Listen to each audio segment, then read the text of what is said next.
Фильмнің басында біз ұрының артынан келе жатқан полицейді көреміз. Ұзақ қуғаннан кейін ол ақыры оны ұстап алады. Бұл полицейдің аты Тони. Сосын автобусқа мінген қарақшыны көреміз. Ол қарт ханымды қасында отыру үшін күшпен өз орнын босатуға мәжбүрлейді. Қалған жолаушылар бір ауыз сөз айтпай-ақ оған үнсіз қарап тұра береді. Артында отырған қыз не болып жатқанын телефонына жазып алады. Қарақшы оны байқап қалып, телефоныңды қауіпсіз ұстағың келсе, камераңды тыныш өшір деп қорқытады. Түсіндің бе? Бұл арада Чан Су есімді жігіт те жақын жерде отырып, қарақшыны сабырмен бақылап отыр. Қарақшы да оны байқап қалып, тәкаппарлықпен: сен неге маған осылай қарап тұрсың?" дейді. "Сенің қолың мен аяғыңды сындырғанымды қалайсың ба?" Чан Су тез орнынан тұрып, қобалжығандай болып, кешірім сұрады. "Кешіріңіз, сэр, бұл менің қателігім. Бірақ тереңде ол, не істесең де, менің аялдамам орнында мен бәрібір түсемін деп ойлайды", деп қосты ол. Сондықтан шетке шығып, осы сөздермен автобустан түседі. Қыз оның қасына келіп: "Мырза, сіздің футболкаңызда Джим Тринор деп жазылған. Бірақ автобуста мұндай әділетсіздік орын алған кезде сіз бір ауыз сөз айтқан жоқсыз. Сіз ештеңе болмағандай жаңа ғана шықтыңыз." Ол сабырмен: "Қарашы, әділетсіздікпен күресу менің міндетім емес", деп жауап беріп кетіп қалады. Сол кезде ол оның арқасынан қатты ұрып қашып кетеді. Бірақ содан кейін де Чан Су ешқандай реакция жасамайды. Келесі көріністе Чан Су өзінің жаттығу залында бір топ кішкентай балаларға жекпе-жек өнерін үйретіп жатқанын көреміз. Кенет оған дәрігер телефон соғады. Дәрігер оған донор табылғанын айтады. Мұны естіген Чан Су қатты қуаныштан айғайлайды. Ол қызының жүрегін ауыстыру үшін донор табуға тырысты. Ақыры олар оны тапты. Бірақ дәрігер сонымен бірге донордың бар екенін айтты. "Бірақ сізге шұғыл түрде ақша жинауды ұйымдастыру қажет болады." Чан Су айтады: "Сен не білесің? Сен мен үшін құдай сияқтысың. Тек операцияға дайындал. Мен жаттығу залын сатып, барлық ақшамды қайтарып беремін." Осы уақытта Тони базарда балық сататын досы Тинаға қонаққа барады. Ол оған барлық балықтарын сатқаннан кейін ғана онымен бірге баратынын айтады. Сондықтан Тони үнсіз сыртқа шығып, жақын жерден бір әйелді тауып алып, оған біраз ақша беріп: "Өтінемін, маған жақсылық жаса", дейді. "Мына қыздан маған барлық балықты сатып ал." Бұл әйел дәл осылай істейді. Барлық балықтар таусылған бойда Тина Тонимен бірге қуана кетіп қалады. Ең қызығы неде? Бұл күнде болады. Дәл қазір Чан Су шомылып жатыр. Осы уақытта бөлмеде оның кішкентай қызы Оливия бар. Ол қолында тұлып ұстап, онымен күресіп жатқандай кейіп танытады. Ол дөрекі ойындарды жақсы көретіні анық. Бірақ Чан Су оған секіруге қатаң тыйым салды. Өйткені оның жүрегі әлсіз. Чан Су жуынатын бөлмеден шығып бара жатқанда, Оливия кенеттен тоңып, өзін кінәсіз етіп көрсетті. Ол: "Сен не істеп жатырсың?" деп сұрайды. Ол: "Ештеңе емес. Мен бұл жерде біраз уақыттан бері тыныш тұрмын", деп жауап береді. Бірақ Чан Су оның шынымен не істеп жатқанын тез түсінеді. Ол оған: "Мен саған бұлай ойнама деп қанша рет айттым", деп ұрсады. "Сенің жүрегің әлсіз." Оливия мұңайып қалады. Содан кейін Чан Су ақырын түсіндіреді: "Ота жасатсаң, бәрі жақсы болады. Осыдан кейін сіз қалағаныңызша ойнай аласыз." Мұны естіген Оливия ақыры тағы да жымиды. Содан кейін Чан Су оған мектепке дайындалуға көмектеседі. Оның әйелі бірнеше жыл бұрын қайтыс болды. Сондықтан ол Оливияны содан бері жалғыз тәрбиелеп келеді. Олар мектепке келгенде Оливия кенеттен жүгіруге асығады. Бірақ Чан Су оны тез тоқтатып, баяу жүруді айтады. Оливия тыңдап, абайлап жүре бастайды. Осы кезде полиция бөлімшесіне бір адам кіріп келіп, Тони есімді офицерге айғайлай бастайды. Ол: "Мен шағым түсіргеніме бірнеше күн болды. Бірақ сен менің итімді әлі таппадың", деп айғайлайды. Бірақ Тони сабыр сақтап: "Мырза, бізге тағы біраз уақыт беріңізші. Біз сіздің итіңізді міндетті түрде табамыз", деп жауап береді. Сол түні Тони итті өзі іздеуге шықты. Жан-жағына қарап, айлаққа жетті. Сол жерде ол таң қалдыратын нәрсені байқады. Бір топ ер адамдар жас қыздарды ұрлап бір жерге апарады. Тони олардың көлігінің артынан туннельге дейін барады. Бірақ Чан Су қазірдің өзінде сол жерде тұр. Тони көлікті тексеру керек дейді. Бірақ Чан Су оны тоқтатып: "Міне, мен жаттығу залындағы жаттықтырушымын", дейді. "Мен сен үшін қателесетін адам емеспін." Және осы сөздермен ол көлікке отырып кетіп қалады. Келесі күні Чан Су Оливияны мектепке апарады. Бірақ Тони бір түрлі нәрсені байқайды. Оливия мектепке бармайды. Оның орнына ол көрші ғимаратқа кіреді. Бірақ Тони бұған әлі мән бермеуді шешеді. Өйткені ол Чан Судың соңынан еру керек. Бұл қазір әлдеқайда маңызды. Ол жаттығу залының алдында тоқтағанша көліктің соңынан еруді жалғастырады. Тони тез суретке түседі. Бірақ ол қашып үлгермей жатып, Чан Су оны байқап қалады да тітіркенгені анық. Ол: "Менің көлігімнің жанында не істеп жүрсің?" деп сұрайды. Тони үндемеді де жай ғана кетіп қалды. Кейінірек супермаркетте дүкен аралап жүргенде Тони өтіп бара жатқан бірнеше ер адамды байқайды. Ол оларды таниды. Олар бір клубтан. Олар кеше түнде сол қыздарды ұрлап кеткен банда. Тони көшеде келе жатып, олардың көлігінің соңынан еруді ойлады. бірақ ол шешім қабылдаған кезде бәрі бітті. Сол күні кешке Тони достарымен бірге сусын ішуге кетті. Серуендеп келе жатып, ол кездейсоқ қолынан бірнеше алманы тастап кеткен. Дәл осы уақытта Джан Су қызымен бір жолда келе жатыр. Бірақ Джан Су алма жинауға көмектеспейді. Тони мұны досы Майклға нұсқап, мына жігіттің катаққа дейін қаншалықты жеткенін қарашы, дейді. Менің ойымша, ол күмәнді нәрсеге қатысы бар деп ойлаймын. Мен оның көлігін үнемі жақын жерде көремін. Полицияда өзі қызмет ететін Майкл мен оны танимын деп жауап береді. Ол әдепті жігіт, нағыз әулие. Ол жаттығу залын басқарады және ешқашан басқа біреудің ісіне араласпайды. Сол күні кешке Тони сол супермаркетке барып, сол топты ұстаймын деп сол жерде күтеді. Дәл осы сәтте Джан Су клубтың сыртына шығып, телефонмен сөйлеседі. Тони ақырындап оның соңынан ере бастайды. Бірақ кенет ол қыздың айқайын естиді. Содан кейін Тони Джан Суды артқа тастап, дауыстың артынан ереді. Ол жақындаған сайын клубтағы бірнеше жігіттің қызды ұрып жатқанын көреді. Олар оған шабуыл жасап жатқанда, қыз телефонын тез бұтаға лақтырып жібереді. Тони бәрін көреді, бірақ араласа алмайды. Олардың саны тым көп. Банда қызды телефонының қайда екенін айтуды талап етіп, азаптауды жалғастыруда. Сол кезде Тони телефонға маңызды бірдеңе жазу керек екенін түсінеді. Ол ақырын ішке кіріп, оны ешкім байқамайтындай етіп көтереді. Кейінірек Тони мен Майкл телефонды компьютерге қосып, оны тексереді. Олардың тапқандары оларды таң қалдырады. Банда бірнеше қызды ұрлап әкетті, ал бұл қыз оларды жасырын түрде видеоға түсіріп алды. Сондықтан олар оның артынан аңаулады. Дәл осы кезде Тони телефон соғады. Тони үй сатып алуды жоспарлаған болатын, ал бүгін ол кілттерді алады. Ол қатты толқып, олардың артынан барады. Бірақ дәл осы сәтте Майкл оған қоңырау шалып, жақын маңдағы автотұраққа келуін өтінеді. Шамасы, олар сол жерден маңызды белгілерді тапты. Сондықтан Тони жоспарын сәл өзгертіп,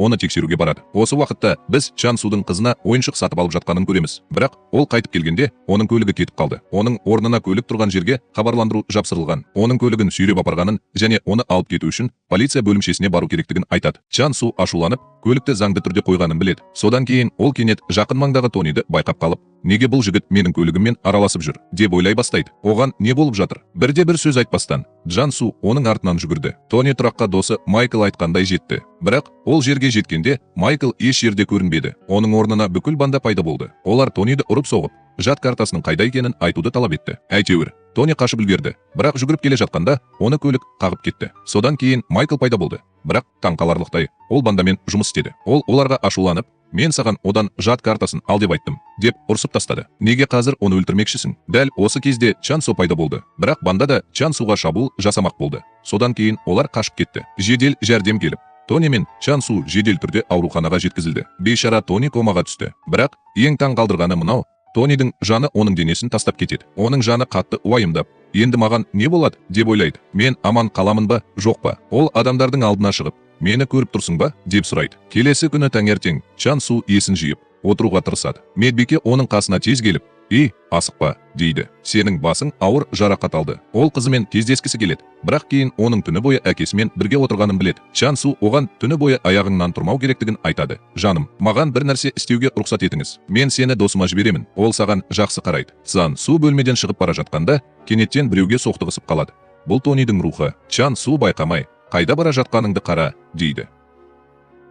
Дәл осы сәтте біз Джан Су Тонидің елесін шынымен көре алатынын білеміз. Тони жай ғана аң-таң. Ол тікелей Джан Судың қасына барып, күте тұр. Мені көріп тұрсың ба деп сұрайды. Бірақ Джан Су ашулана бастайды. Бұл не деген сұрақ? Ол айқайлап жібереді. Енді ешқашан менің алдыма шықпа. Ол Тониді жолдан итеріп жібермекші болды. Бірақ оның қолы Тонидің денесінен өтіп кетті. Және ол жаңа ғана не болғанын түсінген секундта бірден есінен танып қалады. Джан Су есін жиған кезде оның қасында Тонидің рухы тұр. Оның қасында отырған Джан Су медбикеге бұрылып, мына жерде тұрған адамды көріп тұрсың ба деп сұрайды. Бірақ медбике ыңғайсызданып, мырза, бұл жерде сізбен бізден басқа ешкім жоқ деп жауап береді. Менің ойымша, сізде галлюцинация болуы мүмкін. Мүмкін сіздің бас жарақатыңыздан болуы мүмкін. Тони сөйлеуге тырысады. Менің жаным денемді тастап кетті. Маған көмектесіңізші, дейді ол шарасыздықтан. Бірақ Джан Су қорқып, не болып жатқанын түсінбей артқа шегінеді. Осы уақытта бандамен жасырын байланыста болған Майкл Тониге бару үшін ауруханаға келеді. Ол Тинадан оған қарауын өтініп, егер ол оянса, маған хабарлаңыз, деп қосты. Егер сізге бірдеңе дұрыс емес болып көрінсе,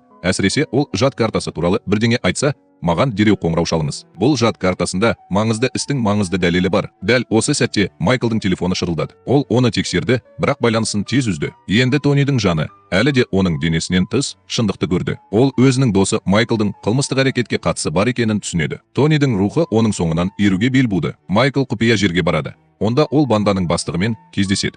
Ол бір қызығы полиция бастығының өзі болып шығады. Заңды қолдауы керек. Сол адам қараңғы, заңсыз операцияны басқарады. Ол қыздарды ұрлап, саудалаумен айналысады. Бастық одан: "Сіз жад картасын таптыңыз ба?" деп сұрайды. Майкл: "Жоқ, сэр, әлі жоқ", деп жауап береді. Бұл арада Тони әлі комада жатыр. Бірақ оның жаны шындықты ашуға бел буады. Полиция бастығы Майклға жад картасынсыз қайтып келмеу керектігін ескертіп, қорқытады. "Егер сен онсыз келсең, мен сені тірі қалдырмаймын", дейді. Майкл тез кетіп қалады. Кейінірек жемқор полиция бастығының адамдары Чан Суды ұрлауға келеді. Өйткені ол да сол күні сол жерде болған. Олар Чан Су жоғалған жад картасы туралы бірдеңе білуі мүмкін деп санайды. Тони оларды көргенде бірден Чан Суға ескерту үшін жүгіреді.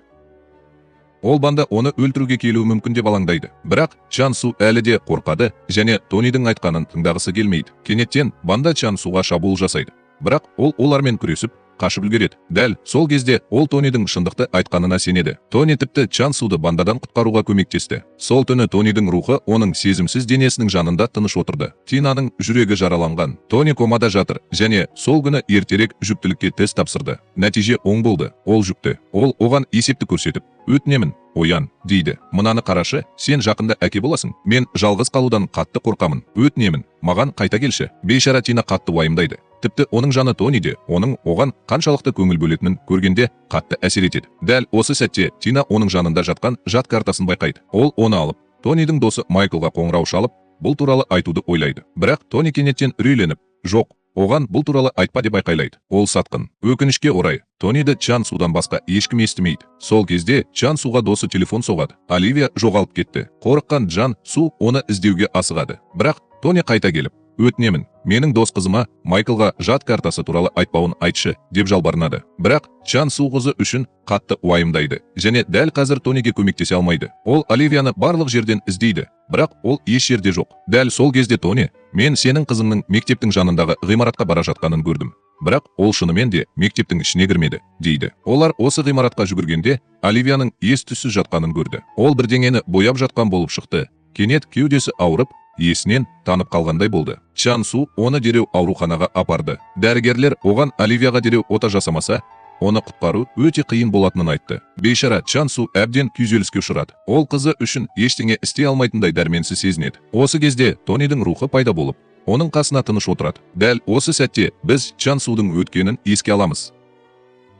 Біз осы уақытқа дейін көрген Чан Су ешқашан ешкімге көмектеспеді. Бірақ бұл туралы естеліктерден білетін себебіміз бар. Бір күні Чан Су отбасымен бірге таңертең ерте, тіпті күн шықпай тұрып, ақ саяхаттап жүрген. Ол көлік жүргізіп келе жатып, жол жиегінде аударылған көлікті байқады. Екі рет ойланбастан көлігін тоқтатып, көмекке жүгірді. Ол бір адамды аман есен шығарып алды. Бірақ оның ішінде әлі де қамалып қалған басқа біреу болуы мүмкін деп ойлады. Дәл осы сәтте ол екінші адамды құтқармақ болған кезде, қарсы жақтан жүк көлігі жоғары жылдамдықпен шығып, тікелей тұрақта тұрған Чан Су көлігіне соғылды. Осы жан түршігерлік апаттан Чан Судың әйелі қаза тауып, қызы Оливияның жүрегі ауыр жарақат алды. Қазіргі уақытқа оралсақ, Чан Су: "Егер мен сол күні бұл адамға көмектесуді тоқтатпасам, әйелім әлі тірі болар еді. Ал қызым өлмес еді", дейді. "Мен бұл күйде бола алмаймын". Содан бері ол кез келген нәрсеге араласуды мүлдем тоқтатты. Тіпті біреу көмекке мұқтаж болса да. Осы кезде Тина Майклға жад картасын береді. Майкл Тонидің комада жатқанына жүрегі аурады. Жүрегінде ол полиция бастығы мен оның адамдарына да ашуланады. Олар Тониді жад картасы үшін әрең тірі қалдырды. Кенет Тони Майклға қолын бұлғады. Бірақ оны ұрудың орнына жұдырығы ұшып өтіп, жақын маңдағы қоқыс жәшігіне соғылып, оның дірілдеуіне себеп болды. Осы уақытқа дейін ештеңеге қол тигізе алмаған Тони шошып кетті. Ол оны шынымен қозғады. Және ол өзінің барлық күшін жұмсағандықтан, оның денесінде бір түрлі нәрсе бола бастайды. Оның жүрек соғысы өзгере бастайды. Осы уақытта дәрігер Тинаға Тонидің жағдайы күннен күнге нашарлап бара жатқанын айтады. Тина шарасыз күйде. Ол Тониден айырылып қалуы мүмкін деген ойдың өзі оны бұзады. Ол олардың бірге өткізген барлық әдемі сәттерін есіне түсіре бастайды. Сонымен бірге Тони оның соңынан ереді. Бірақ күтпеген жерден банда пайда болып, Тинаны ұстап алып, оны көлікке итеріп жібереді. Бейшара Тони өзін мүлдем дәрменсіз сезінеді. Сонымен бірге Чан Су күйзеліске ұшырады. Өйткені ол осы уақытқа дейін өзіне қажетті ақшаны жинай алмады. Қызы Оливияға ота жасау, одан да сорақысы донорлық жүрек енді басқа біреуге берілді. Осы уақытта Тони Тинаны құтқарғысы келеді. Ол Чан Судан көмек сұрайды. Бірақ Чан Су үндемейді. Көңілі қалған Тони кете бастайды. Бірақ Чан Су оны тоқтатып, көмектесуге келіседі. Тони өзі мінген көліктің нөмірін есіне түсірді және осы мүмкіндікті пайдаланып, оның орналасқан жерін бақылай алды. Көп ұзамай олар Тинаны полиция бастығынан басқа ешкім байланыстырмағанын біледі. Тонимен болған оқиғаның барлығына полиция басшысын кінәлап отырған Майкл жад картасын қайтарудан үзілді-кесілді бас тартқаны белгілі болды. Сондықтан полиция бастығының адамдары Майклды оны беруге мәжбүрлеу үшін Тинаны ұрлап кеткен. Енді Чан Су, оның досы және Тони барлығы бірге айлаққа асығады. Олар жолды ашу үшін тетікті басады. Бірақ кенеттен жоғарыдан қар жауа бастады. Олар дұрыс емес нұсқаны таңдаған сияқты. Тони ішке кіріп Тинаны тауып алады. Бөлмелердің бірінде ол полиция бастығы ұрлап кеткен бір топ қызды да көреді. Ол бұл туралы тез арада Чан Суға хабарлайды. Содан кейін қыздарды құтқару үшін полиция бастығының адамдарымен күреседі. Бірақ осының бәрінің ортасында ерлердің бірі қашып үлгереді. Тони оның артынан қуып, полиция бастығының қайда жасырынғанын анықтап, Чан Суға хабарлайды. Содан кейін Чан Су сол жерге барып, полиция бастығын аяусыз ұрып тастайды. Көп ұзамай кәдімгі полиция келіп, Чан Суды тұтқындады. Өйткені полиция бастығы олардың аға офицері. Дәл осы кезде Майкл араша түсіп, оқиға орнына қылмыс бөлімінің қызметкерлерін алып келеді. Шын мәнінде Майкл өзін шынымен кінәлі сезінді. Ол Тонидің оның кесірінен осындай күйге түскеніне сенді. Сондықтан ол бас тартуға шешім қабылдады және полиция бастығының заңсыз әрекеттері туралы барлық ақпаратты қылмысқа қарсы күрес бөліміне тапсырды. Бірақ сол кезде полиция бастығы мылтықты алып, оларға бағыттады. Дәл осы сәтте Тонидің рухы жақын маңдағы қоқыс жәшігін байқап қалады да, кенеттен есіне бірдеңе түседі. Ол дәл осы қоқыс жәшігімен айналысатын күн болды. Ол оған жүгіріп барып, тұтқаны басуға тырысты. Ол бар күшін салып, қайта-қайта тырысады. Ақыры оны басып үлгереді де, кенет полиция бастығына қар түйіршіктері жауа бастайды. Чан Су осы сәтті бірден пайдаланып, полиция бастығын құлатып, шабуылға шықты. Осыдан кейін бірден қылмысқа қарсы күрес бөлімінің қызметкерлері келіп, полиция бастығы мен оның бүкіл бандасын тұтқындады. Осылайша Тина мен басқа қыздар құтқарылды. Тони Чан Суға Тинаны құтқарғаны үшін алғыс айтады және оған соңғы рет көмектесе алатынын сұрайды. Чан Су, менің осы уақытқа дейін істеген ісім саған жетпейді, деп жауап береді. Бәрі жақсы. Маған не керек екенін айт. Тони менің дос қызыма үй сатып алғанымды түсіндіреді. Өтінемін, оны сол жерге апарып, кілттерін беріңізші. Кейінірек Чан Су Тинаға жаңа үйдің кілтін беріп, бәрін түсіндіреді. Ол оған көзін жұмып ал дейді. Оларды ашқанда Тониді көресің. Тина көзін жұмып, оларды ашқанда алдынан Тонидің рухын көреді. Тони ақырын ғана, мен сені бұлай тастап кеткім келмеді. Бірақ тағдырдан кім құтыла алады, дейді. Өзіңе де, баламызға да қамқор бол. Егер сізге көмек керек болса, ойланбастан Чан Суға барыңыз. Ол жақсы адам. Мен сенімен бақытты өмір сүруді армандайтынмын. Бірақ бұл армандар әп-сәтте орындалмай қалды. Мен өлгеннен кейін де сені үнемі бақылап отырамын. Содан кейін оқиға ауруханаға түседі.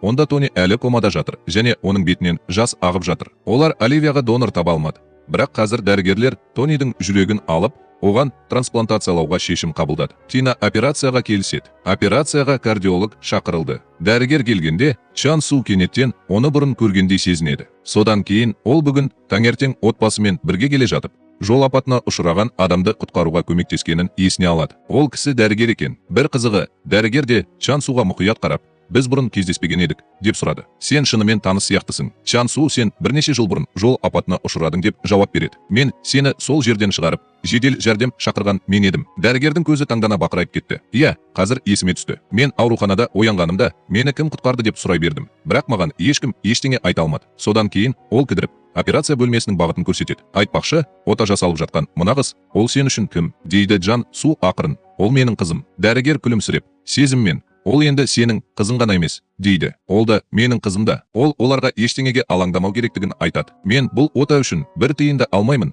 Ақша туралы ойланудың қажеті жоқ, дейді. Содан кейін ол операция бөлмесіне барады. Операцияны мұқият жасайды және Оливияның өмірін сақтап қалады. Көптеген жылдар бойы Чан Су сол күні болған оқиға үшін өзін кінәлап, егер ол жай ғана өз ісімен айналысса, әйелі әлі тірі болар еді деп ойлады.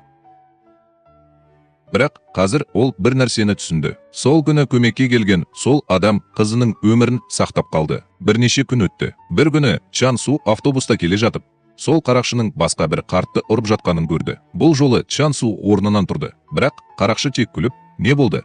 Бұл сенің аялдамаң, дейді. Содан кейін түс. Чан Су сабырлы түрде, иә, бұл менің аялдамам, бірақ бұл сенің де аялдамаң, деп жауап береді. Және осы сөздермен ол қарақшыны ұрып соғып, автобустан лақтырып жібереді. Жолаушылардың бәрі оны қолдап жатыр. Бір кездері ешкімге көмектесуден тартынған адам қазір барлығына көмектесу үшін барын салуда. Қазір жүкті Тина Тонидің жаттығу залына келеді. Ол келгенде Оливия жүгіріп келіп, оны қатты құшақтап, жасаған суретін қуанышпен көрсетеді. Онда Тони, Тина және олардың кішкентай баласы бақытты отбасы ретінде бірге бейнеленген. Содан кейін эмоционалды нәрсе болады. Тина еңкейіп, Оливияның жүрек соғысын тыңдайды және оның ішінде Тонидің жүрегі соғып тұрғанын түсінеді. Бұл сәт оған күш береді. Ол Тонидің әлі де оның жанында екенін сезеді. Сахна аспанға қарсы өрбиді. Онда Тонидің жаны оларға төмен қарап, бейбіт күлімсірейді. Ол өзінің жақындарының жақсы екенін білгеніне қуанышты және оқиға осымен аяқталады. Егер сізге ұнаған болса, лайк түймесін басып, жазылыңыз және түсініктемелерде өз ойларыңызбен бөлісіңіз.